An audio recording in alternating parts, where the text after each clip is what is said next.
Okay, so Hakuna Matata actually uses some really interesting gospel-inspired and classical music-inspired harmony. Starting in the key of C,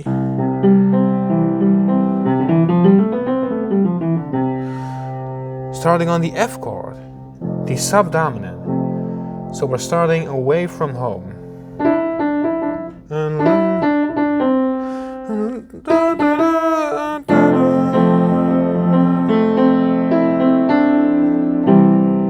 Going back to C. So nothing too crazy going on just yet. We just established our key center, and we established our first melodic motif and our first harmonic movement, but it's nothing too crazy just yet.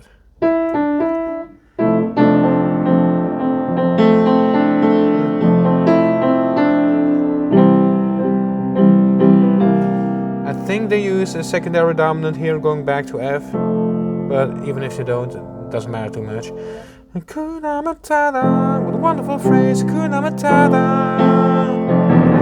Ain't no passing craze. So this is a secondary dominant going to the 5, which is the most common secondary dominant that we already used a lot back in the times of Bach, I don't know how to say it in English. Secondary dominant going to the 5, but we don't stay on the 5. We immediately move away, moving up to the 6, to a diminished chord leading to the 5 with the 3rd in the bass. So all we're really doing is, that's what we want to do, because we want to create this tension that wants to go back home, right? So that's what you would expect. However, how do you harmonize this? Well, a typical way a gospel would do this is going from a chord to the minor 2 of that chord and then back.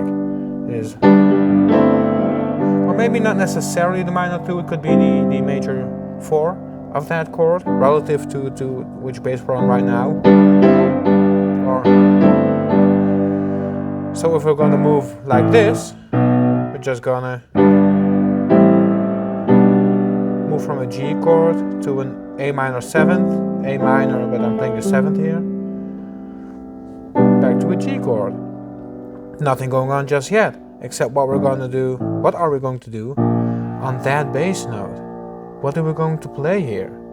Now the answer Hakuna Matata gives us, which is an old answer, don't get me wrong, but the answer that's being used here is a diminished chord. Now G diminished, or B flat diminished, is the same as G diminished, as D flat diminished, and E diminished. It's all the same.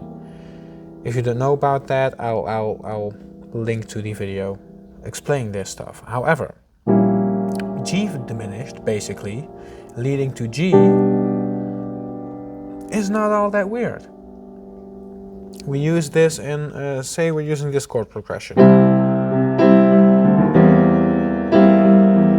It's a classical one. Diminished. F sharp diminished, leading to C over G.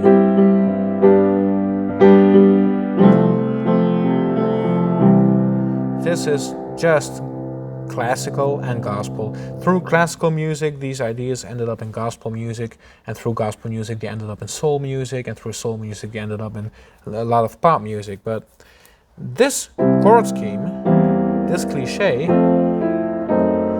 gives us an F sharp diminished, which is basically C diminished, leading to C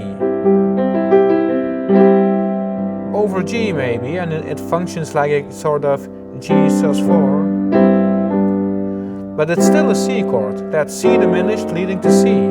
So this movement is nothing new, and Hakuna Matata uses it as well, from a secondary dominant to.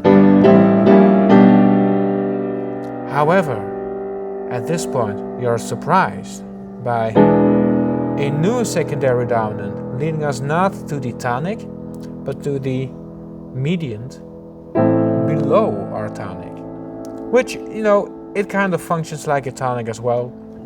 And you could sort of see this as a modulation to A minor, although I don't necessarily feel it that way.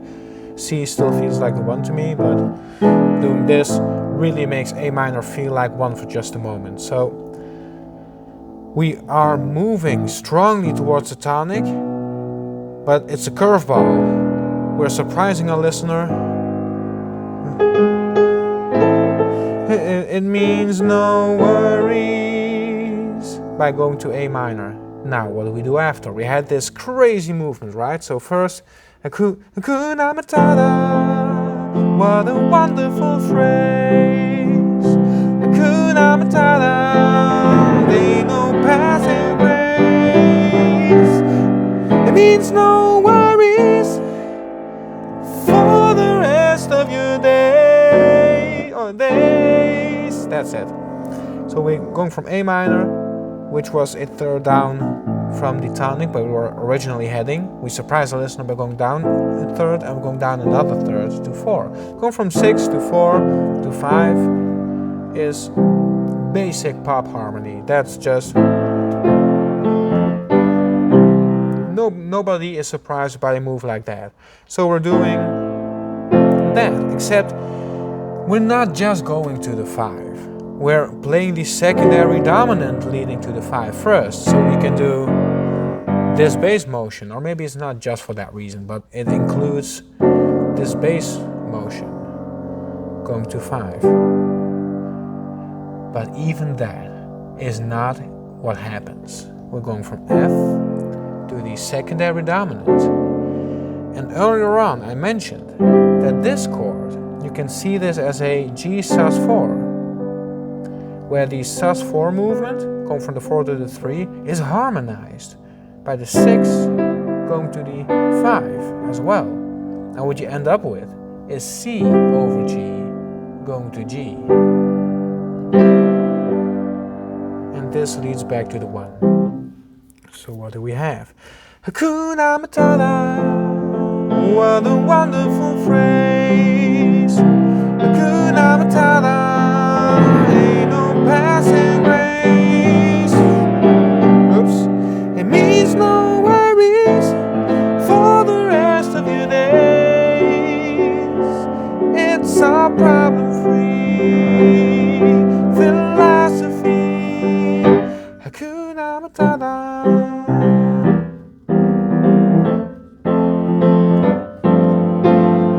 Okay, I noticed the camera just sprung in a different direction, but Hakuna Matata has been explained enough for my taste. So I hope you enjoyed this. If you like this kind of content, subscribing actually adds more of it to your feed. So maybe you want to do that. Just mentioning it.